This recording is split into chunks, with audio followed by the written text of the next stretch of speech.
नमस्कार दोस्तों, डेट आज की देखो 1 मार्च 2025 है। स्वागत है आपका एडिटोरियल डिस्कशन में। आज सबसे पहले तो आप कोट देख लीजिए प्लेटो का। इस पे यूपीएससी क्वेश्चन भी पूछ चुकी है। कोट क्या है? कोट देखो ये है, we can easily forgive a child who is afraid of the dark, the real tragedy of life is when men are afraid of the light. यहां पे देखो डार्क का मतलब क्या है? यहां पे डार्क का मतलब है इग्नोरेंस। डार्क का मतलब क्या है? इग्नोरेंस, यानी अज्ञानता, झूठ, गलत धारणाएं, मिसबिलीव्स, ये डार्क है। और लाइट का मतलब क्या है? लाइट का मतलब है यहां पे ज्ञान, सच्चाई, जस्टिस यानी न्याय, मोरालिटी, ये सब क्या मतलब है लाइट का। जब देखो एक छोटा बच्चा अंधेरे से डरता है तो नॉर्मल है, बट देखो जब एक समझदार व्यक्ति सच से डरता है, मोरालिटी से डरता है, ज्ञान से डरता है, तो देखो ये सोसाइटी का बहुत बड़ा नुकसान है। आप पॉलिटिक्स में देखिए, जब देखो लोग सच बोलने से डरते हैं तो डिक्टेटरशिप बढ़ती है। आप ब्यूरोक्रेसी में देखिए, जब ऑफिसर्स सच बोलने से डरते हैं तो फिर क्या होता है? करप्शन बढ़ता है। आप मीडिया में देखिए, जब जर्नलिस्ट सच लिखने से डरते हैं तो डेमोक्रेसी खतरे में आ जाती है। जब लोग देखो नए आइडियाज एक्सेप्ट नहीं करते तो समाज पीछे छूट जाता है। समझ गए? तो ये सारे एग्जाम्पल्स हैं।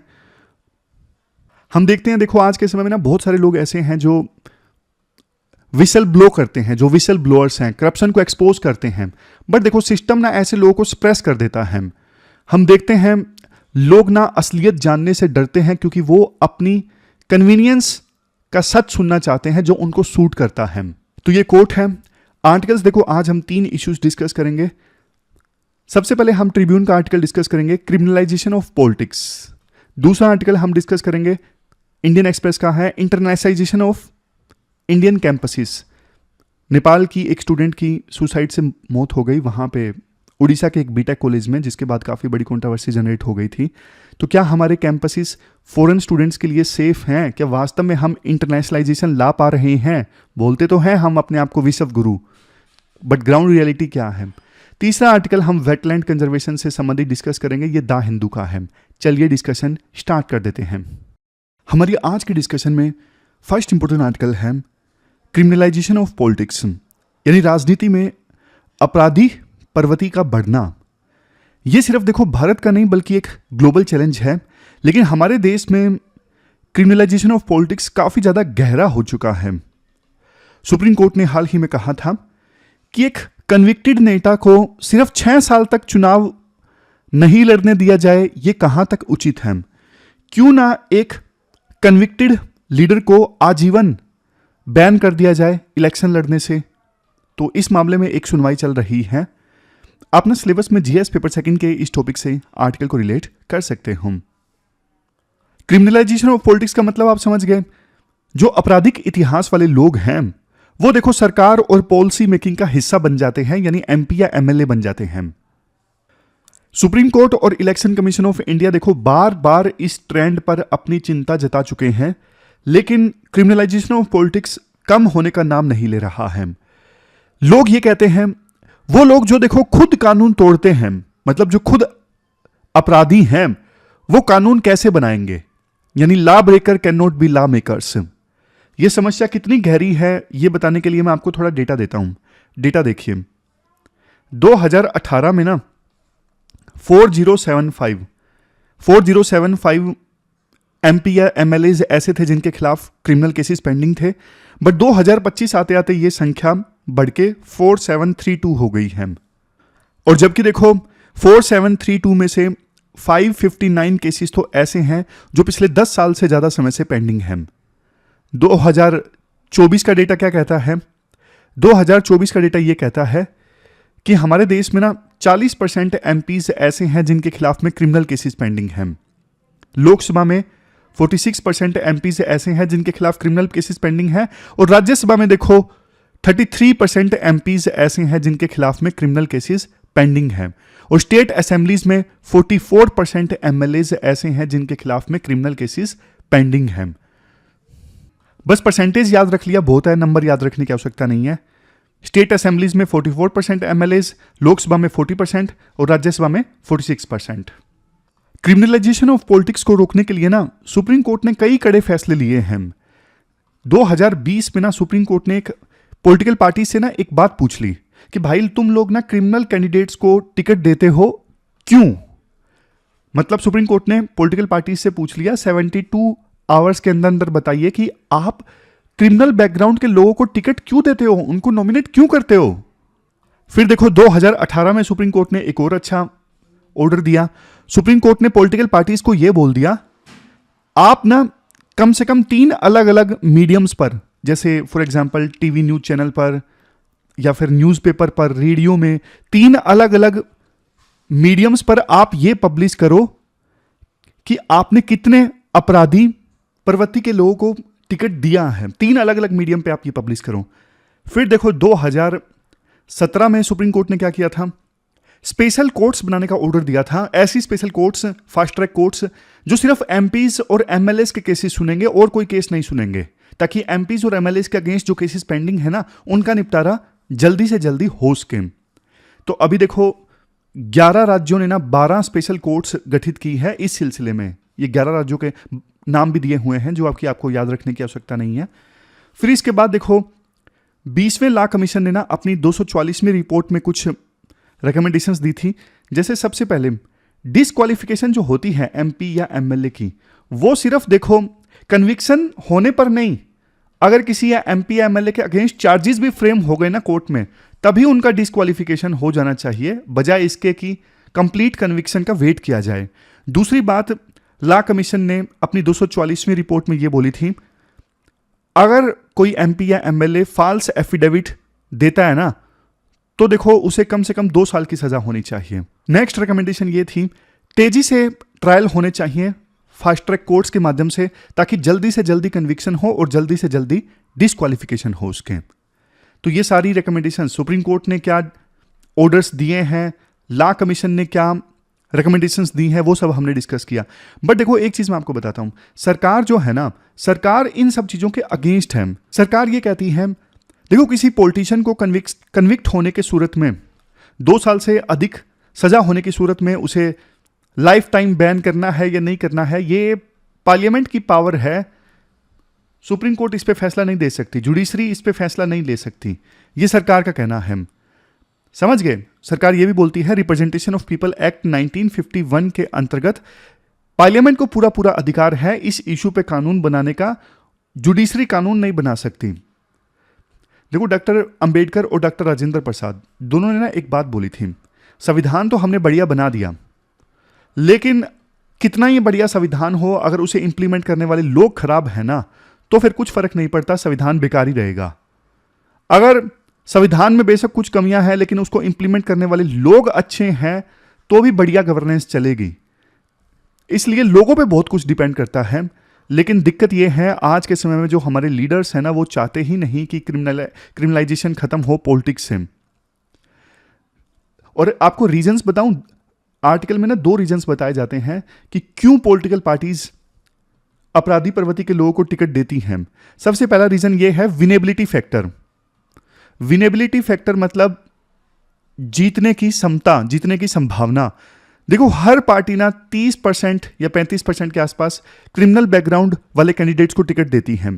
क्यों देती हैं? क्योंकि पॉलिटिकल पार्टीज को लगता है ऐसे कैंडिडेट्स के पास में ना मनी है, मसल पावर है, और इलेक्शन जीतने के लिए ना आज के समय में मनी और मसल पावर की आवश्यकता बहुत ज़्यादा है। इलेक्शन जीतने की प्रोबेबिलिटी 10 गुना ज़्यादा बढ़ जाती है अगर इलेक्शन लड़ने वाले कैंडिडेट के पास में पैसा है इलेक्शन में खर्च करने के लिए और मसल पावर है। इसलिए पॉलिटिकल पार्टीज इनको टिकट देती हैं। लेकिन देखो एक बार आपराधिक इतिहास वाला कैंडिडेट जीत जाता है, तो जीतने के बाद जितना पैसा उसने खर्च किया ना इलेक्शन में, उससे 10 गुना पैसा वो बाद में जीतने के बाद वापस वसूलने की कोशिश करता है। और गवर्नेंस खराब होती है, लोगों के इश्यूज पे उसका ध्यान नहीं होता, जेबी भरने पर उसका ध्यान होता है, करप्शन बढ़ता है। तो ये पहला फैक्टर है। दूसरा फैक्टर आपको बताऊं, दूसरा फैक्टर है जनता की गलती। आम जनता की ये जिम्मेदारी बनती है कि हम सही कैंडिडेट्स चुने, बट लोग जानते हो क्या बोलते हैं? सब चोर हैं, कोई फर्क नहीं पड़ता। लोगों को लगता है सारे ही चोर हैं तो इसको हम वोट दे देते हैं, कोई फर्क नहीं पड़ता। लेकिन देखो डेमोक्रेसी में यही जो सोच है ना, देश को बर्बाद कर सकती है। वोटर्स को ना हमेशा सोच समझ के वोट करना चाहिए। और सिविल सोसाइटी एनजीओस का भी ये काम है, ड्यूटी बनती है कि वोटर्स को अवेयर किया जाए कि भैया जो क्रिमिनल बैकग्राउंड के लोग हैं उनको ना वोट दें। जब तक जनता नहीं समझेगी, जनता नहीं सुधरेगी, तब तक देखो क्रिमिनलाइजेशन ऑफ पॉलिटिक्स खत्म नहीं होगा। तो सॉल्यूशन क्या है? सॉल्यूशन देखो ये है, सुप्रीम कोर्ट को ना अब एक सख्त फैसला लेना होगा। इलेक्शन कमीशन ऑफ इंडिया को भी और ज्यादा स्ट्रिक्ट होना पड़ेगा। फास्ट ट्रैक कोर्ट्स और ज्यादा बढ़ाई जाएं ताकि एमपीज और एमएलएस के अगेंस्ट जो केसेस पेंडिंग है जल्दी से जल्दी उनका रिजल्ट आए। लाइफ टाइम बैन लगने पर भी सीरियस डिस्कशन होनी चाहिए, विचार होना चाहिए कि वो पॉलिटिशियंस जिनको किसी मामले में 2 से अधिक साल की सजा हुई है, लाइफ टाइम उन पे बैन लग जाए इलेक्शन लड़ने से। और वोटर्स को भी समझना यह होगा कि देखो पैसा बांटने वाले लोग कभी आपका भला नहीं कर सकते, वो करप्शन बढ़ाते हैं। लास्ट में कंक्लूजन में बोला जाता है, जस्टिस मनमोहन ने ना एक बार ये बोला था, अगर इलेक्शन कमीशन ने कुछ नहीं किया तो कोर्ट खुद फैसला लेगा। अब वो समय आ गया है कि supreme court criminalisation of politics पे सख्त फैसला ले। सुप्रीम कोर्ट ने उस समय यह भी पूछा था, वो लोग जो गवर्नमेंट जॉब के लायक नहीं है उनको मिनिस्टर कैसे बनाया जा सकता है। समझ गए? तो ये पूरा आर्टिकल हमने डिस्कस किया क्रिमिनलाइजेशन ऑफ पॉलिटिक्स से संबंधित। चलते हैं आगे। इसके बाद नेक्स्ट आर्टिकल देखो इंटरनेशनलाइजेशन ऑफ इंडियन कैंपसेस से संबंधित है। अपने सिलेबस में जीएस पेपर 2 के इस टॉपिक से आर्टिकल को रिलेट कर सकते हो। क्या कंटेक्स्ट है? देखो वैसे तो इंडिया अपने आप को ना विश्व गुरु बनाना चाहता है, ऐसी हमारी एस्पायरेशन है।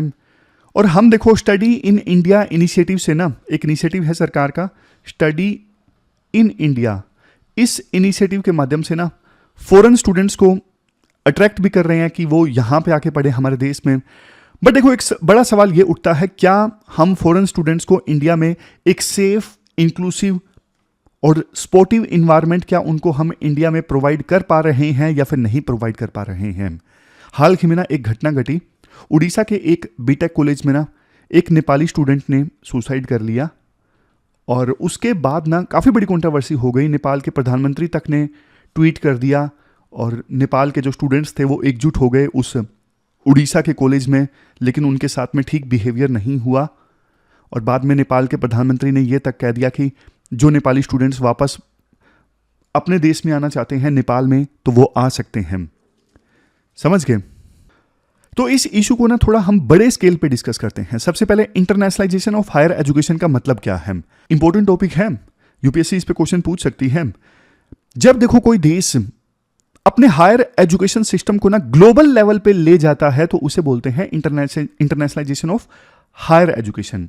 समझ गए? जब कोई देश अपने हायर एजुकेशन को ग्लोबल लेवल पे ले जाता है। इसका एक तरीका क्या है? इसका एक तरीका है क्रॉस बॉर्डर स्टूडेंट्स की मोबिलिटी।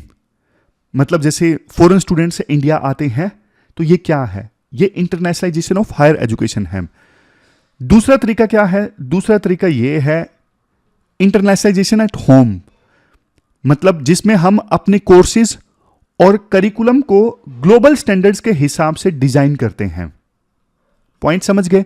2 तरीके हो सकते हैं इंटरनेशनलाइजेशन ऑफ हायर एजुकेशन के। पहला तरीका क्या? फॉरेन स्टूडेंट्स इंडिया में आके पढ़ें, यानी क्रॉस बॉर्डर मोबिलिटी। दूसरा तरीका कोर्सेज और करिकुलम इस प्रकार से डिजाइन करें कि वो ग्लोबल स्टैंडर्ड्स के हिसाब से हों। जैसे आपको एग्जांपल दे देता हूं, यूएसए और यूके की जो यूनिवर्सिटीज है ना वो लिबरल आर्ट्स मॉडल फॉलो करते हैं। मल्टी डिसिप्लिनरी अप्रोच, 4 इयर्स का डिग्री प्रोग्राम और रिसर्च बेस्ड लर्निंग। अब धीरे धीरे इंडिया भी यूएस और यूके के एजुकेशनल मॉडल को फॉलो कर रहे हैं। इंडिया की जो नई एजुकेशन पॉलिसी आई है उसमें भी तो यही प्रोविजंस आप देखोगे ना। विभिन्न कोर्सेज में मल्टी डिसिप्लिनरी अप्रोच, इसके अलावा 4 ईयर का डिग्री प्रोग्राम, ये सब क्रेडिट बेस्ड सिस्टम। तो ये सब इंडिया क्या कर रहा है? ग्लोबल स्टैंडर्ड्स के हिसाब से कोर्सेज डिजाइन कर रहा है। समझ गए? और इंडिया का जो इनिशिएटिव है जिसकी शुरुआत में मैंने आप बात की, स्टडी इन इंडिया इनिशिएटिव, ये क्या है स्टडी इन इंडिया इनिशिएटिव और कितना सफल है? ये जो स्कीम है ना स्टडी इन इंडिया, ये देखो 2018 में लॉन्च हुई थी ताकि ना फॉरेन स्टूडेंट्स को स्कॉलरशिप देके और उनकी फीस माफ करके, मतलब उनको इंसेंटिव देके इंडिया में अट्रैक्ट किया जा सके पढ़ाई के लिए। समझ गए? स्टडी इन इंडिया स्कीम में फॉरेन स्टूडेंट्स को इंडिया में अट्रैक्ट किया जाता है पढ़ने के लिए। कैसे? उनको स्कॉलरशिप दी जाती है, उनकी फीस माफ़ की जाती है, इस प्रकार की चीज़ें करके। मोटिव क्या है? मोटिव ये है भारत को ना एक सेंडिंग कंट्री से डेस्टिनेशन कंट्री का दर्जा दिलवाया जाए कि इंडिया में बाहर के स्टूडेंट्स आ रहे हैं पढ़ने के लिए, ऐसा नहीं कि इंडिया से सिर्फ स्टूडेंट्स जा रहे हैं। अब नंबर्स की बात करें, नंबर्स ये कहते हैं कि देखो 2021-22 में ना 46,000 नंबर नीचे है, 46,878 स्टूडेंट्स बाहर से इंडिया में आए पढ़ने के लिए। और 2021-22 में ये संख्या कितनी थी? 2021-22 में ये संख्या थी 34,774। ये जो स्टूडेंट्स है ना 46,878, ये देखो अलग अलग 170 अलग अलग देशों से आए। सबसे ज्यादा स्टूडेंट्स तो नेपाल से आए, कितने? 28%। दूसरे नंबर पे अफगानिस्तान से। अफगानिस्तान से कितने आए? 6.7%। फिर देखो यूएसए से भी पढ़ने आए 6.2%। बांग्लादेश से पढ़ने आए इंडिया में 5.6%। ये नंबर सारे यहाँ पे दिए हुए हैं। भूटान से पढ़ने आए कितने? 3.3%। यूएई से आए 4.9%। तो टोटल स्टूडेंट्स जितना इंडिया में पढ़ने आए ना, उसमें से 64.7% तो अकेले 10 देशों से पढ़ने आए। बट देखो टोटल इनरोलमेंट्स के कंपैरिजन में ना ये बहुत कम है। 2012-13 में टोटल इनरोलमेंट्स 3 करोड़ का था और 2021-22 में इंडिया में टोटल हायर एजुकेशन में इनरोलमेंट है 4.33, और 4.33 करोड़ में फॉरेन स्टूडेंट्स की संख्या सिर्फ 46,878, सिर्फ 0.1% हो गया, बहुत ही ज्यादा कम। अब देखो मैं आपको एक चीज बताऊं जो आर्टिकल में बोली जाती है, भारत की यूनिवर्सिटीज ना सिर्फ नेशनैलिटी के बेसिस पे डाइवर्स नहीं है। यहां पे देखो ऑलरेडी बहुत सारे अलग अलग बैकग्राउंड के स्टूडेंट आते हैं। जैसे देखो अलग अलग कास्ट के, कुछ जनरल कास्ट के हैं, कुछ ओबीसी हैं, कुछ एससी हैं, कुछ एसटी हैं, कुछ प्राइवेट स्कूल से पढ़ के आते हैं, कुछ गवर्नमेंट स्कूल से पढ़ के आते हैं, कुछ एलीट क्लास के हैं, कुछ कॉमन फैमिली से आते हैं। मतलब बहुत ही अलग अलग economic background, disabilities, gender, language, class, caste, इन सब आइडेंटिटीज के जो लोग हैं इंडियन हायर एजुकेशन में पढ़ने के लिए आते हैं। बट देखो जब फॉरेन स्टूडेंट्स जब इस सिस्टम में आते हैं ना, जहां पे ऑलरेडी इतनी ज्यादा डाइवर्सिटी है, तो उनको देखो और भी ज्यादा चैलेंजेस का सामना करना पड़ता है। सबसे पहले कल्चरल एलियनेशन, पॉइंट इंपॉर्टेंट है, कीवर्ड्स याद रखिएगा। कल्चरल एलियनेशन, मैं ना पॉइंट्स निकाल लेता हूं ताकि आपको पॉइंट याद रहे। आर्टिकल में तो देखो कई बार डिस्कशन पॉइंट बेस पे नहीं होती, वो राइटर अपनी समझ के हिसाब से आर्टिकल लिखते हैं, लेकिन हमारे लिए तो इंपॉर्टेंट यही है कि हम पॉइंट यूटिलाइज करें, पॉइंट निकालें और वो पॉइंट आंसर में यूज करें। तो अगर यूपीएससी पूछ ले जब फॉरेन स्टूडेंट्स इंडिया में आते हैं तो क्या चैलेंजेस वो फेस करते हैं, सबसे पहले कल्चरल एलियनेशन। कल्चरल एलियनेशन मतलब भारत का जो इन्वायरमेंट है, लैंग्वेज है, कल्चर है, उनके लिए नया होता है बिल्कुल, तो उनको एडजस्ट होने में दिक्कत आती है। फिर दूसरा पॉइंट है रेसिज्म एंड डिस्क्रिमिनेशन। स्पेशली देखो हमारे देश में ना अफ्रीकन और साउथ एशियन स्टूडेंट्स को ना काफ़ी रेसिज्म और बायसनेस का सामना करना पड़ता है। वैसे देखो इंडियंस को यूएसए में रेसिज्म का सामना जब करना पड़ता है ना, तो हमें बहुत गुस्सा आता है, लेकिन एक कड़वी सच्चाई आपको बताता हूँ, आपको बुरा लगेगा। अफ्रीकन स्टूडेंट्स जब भारत में आते हैं तो उनके साथ भी काफ़ी रेसिज्म होता है, उनको कालू इस प्रकार से नाम से पुकारा जाता है और काफ़ी बार खराब ट्रीटमेंट उनको दिया जाता है। फिर तीसरा पॉइंट है इंस्टीट्यूशनल नेग्लेक्ट। इंस्टीट्यूशनल नेग्लेक्ट मतलब यूनिवर्सिटीज सिर्फ देखो एडमिशन तो ले लेती हैं फॉरेन स्टूडेंट्स का, बट देखो उनके इंक्लूजन पर, उनकी वेलबींग पर यूनिवर्सिटीज बिल्कुल ध्यान नहीं देती। तो ये चैलेंजेस वो फेस करते हैं। कुछ जो प्रीमियर इंस्टीट्यूट्स हैं वो देखो डीन ऑफ स्टूडेंट अफेयर और इंटरनेशनल रिलेशंस अपॉइंट करते हैं, लेकिन इनमें प्रोफेशनल्स नहीं होते, नाम नाम के ये अलग से डिपार्टमेंट वगैरह बन जाते हैं, कुछ खास ये एक्टिव रहते नहीं हैं। इवन देखो हमारे देश में तो जो नॉर्थ ईस्ट के स्टूडेंट हैं, आप में से बहुत सारे नॉर्थ ईस्ट के स्टूडेंट्स होंगे, उनको भी डिस्क्रिमिनेशन का सामना करना पड़ता है। काफ़ी बार उनको आउटसाइडर या फिर चाइनीज कह के बुलाया जाता है। तो ये सब इश्यूज देखो एक सिस्टमिक इश्यूज को दिखाते हैं।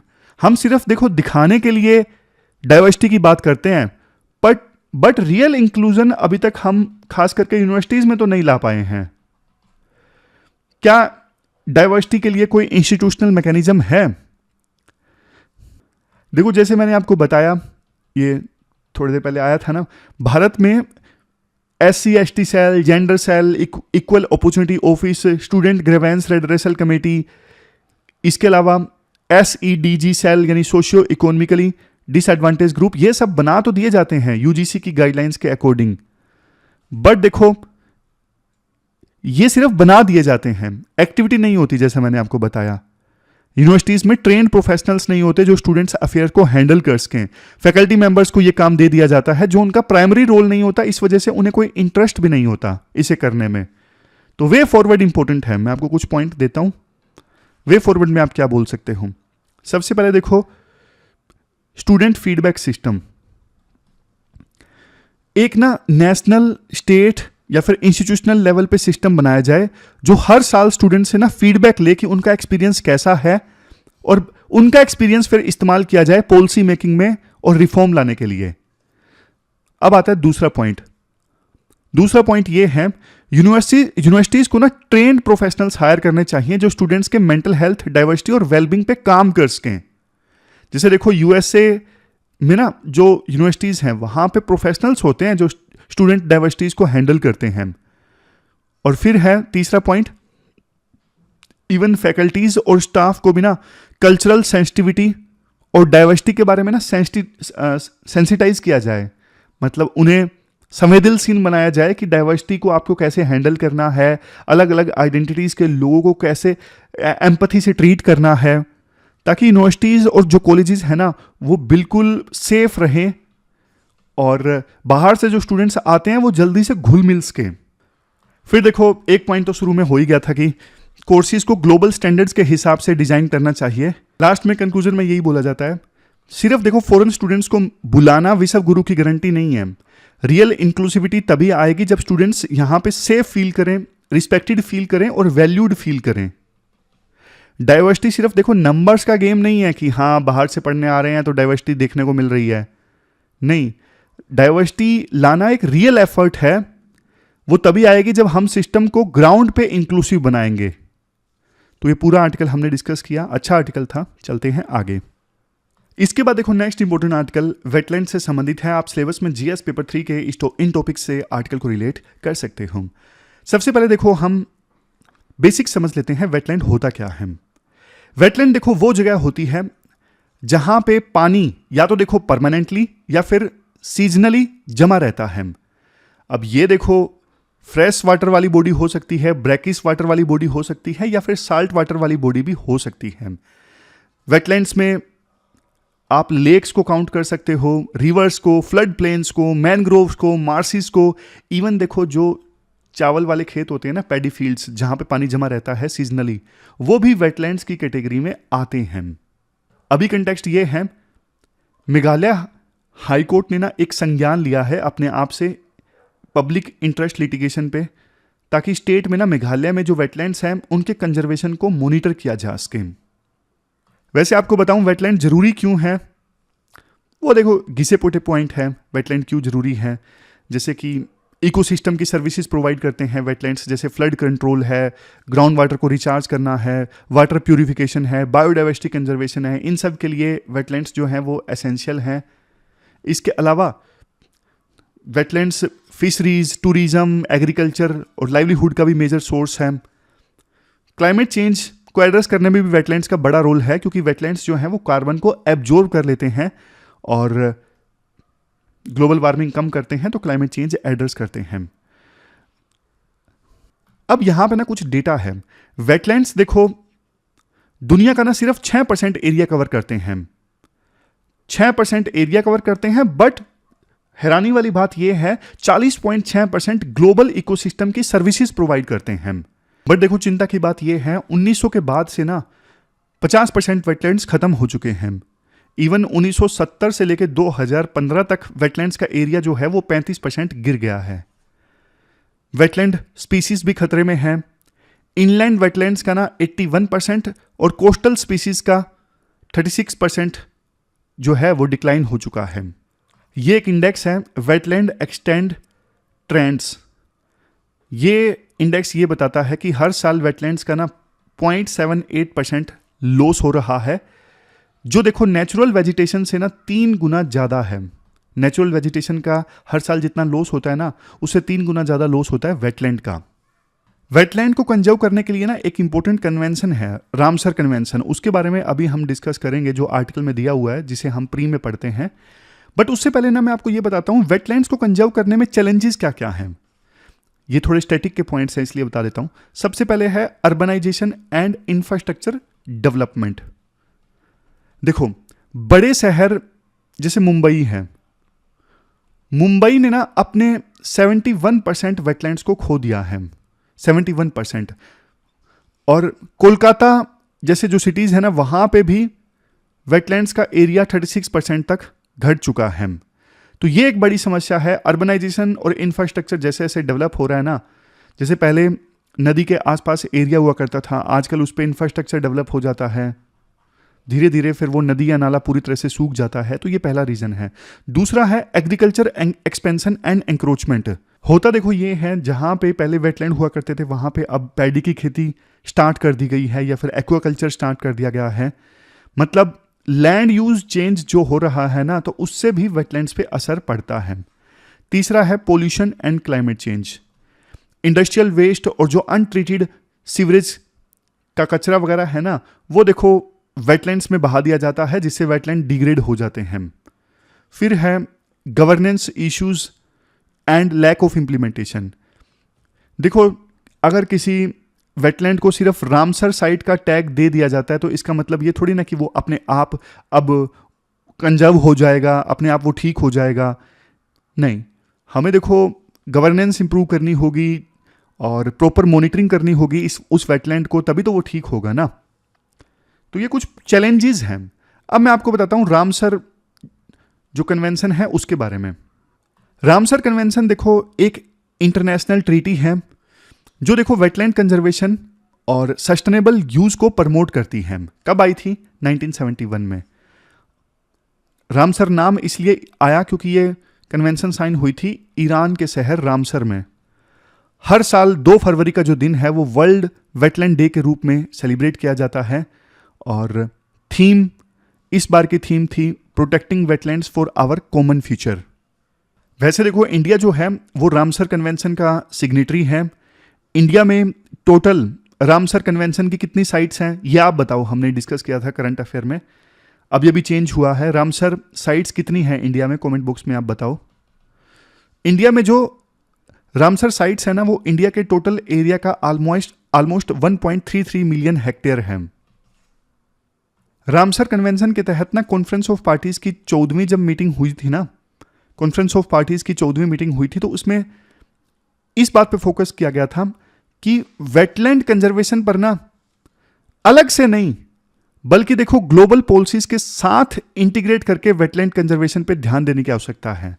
मतलब वेटलैंड कंजर्वेशन साइलोज में नहीं होना चाहिए, बल्कि कुछ डेवलपमेंट सरकार लेके आए तब वेटलैंड कंजर्वेशन को उसमें इंटीग्रेट करें। समझ गए? इसके अलावा देखो ये भी बोला गया था कॉन्फ्रेंस ऑफ पार्टीज की 14वीं मीटिंग में जो रामसर कन्वेंशन की हुई थी, जैसे सस्टेनेबल डेवलपमेंट गोल्स हैं, ग्लोबल बायोडाइवर्सिटी के टारगेट्स हैं, यहाँ पे देखो ग्लोबल बायोडाइवर्सिटी के टारगेट्स हैं, सस्टेनेबल डेवलपमेंट गोल्स हैं, या फिर United Nations framework convention on climate change के तहत कुछ रूल्स हैं, आईपीसीसी हैं। ये सब आपस में ना लिंक होने चाहिए। अभी ये अलग अलग आते हैं, सस्टेनेबल डेवलपमेंट गोल्स अलग हैं, आईपीसीसी की रिकमेंडेशन अलग हैं, सब अलग अलग खेल रहे हैं, इंटीग्रेटेड नहीं चल रहे हैं।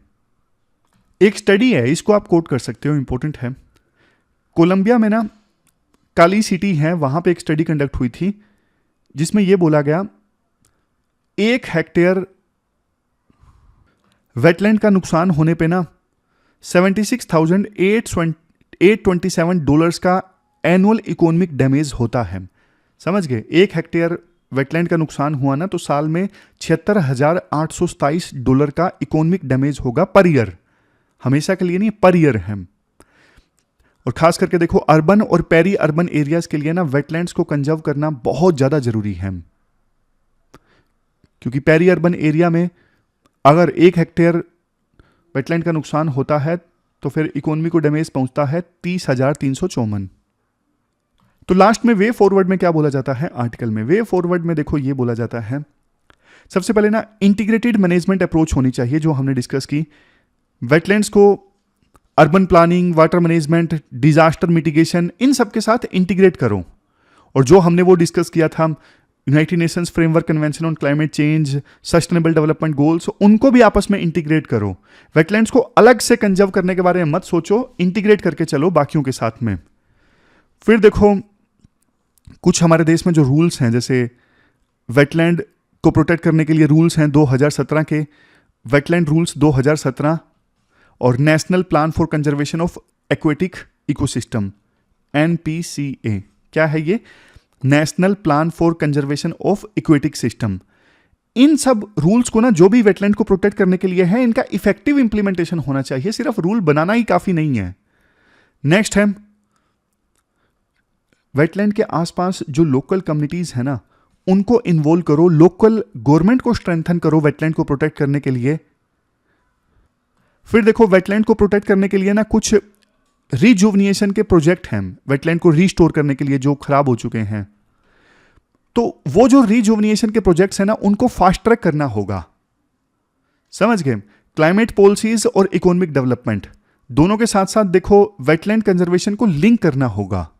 तो ये 4 पॉइंट हैं, कौन कौन से? सबसे पहले इंटीग्रेटेड मैनेजमेंट, दूसरे नंबर पे जो लीगल फ्रेमवर्क है जैसे वेटलैंड रूल्स 2017, उनको स्ट्रिक्टली इंप्लीमेंट करो, स्ट्रिक्टली इन्फोर्स करो।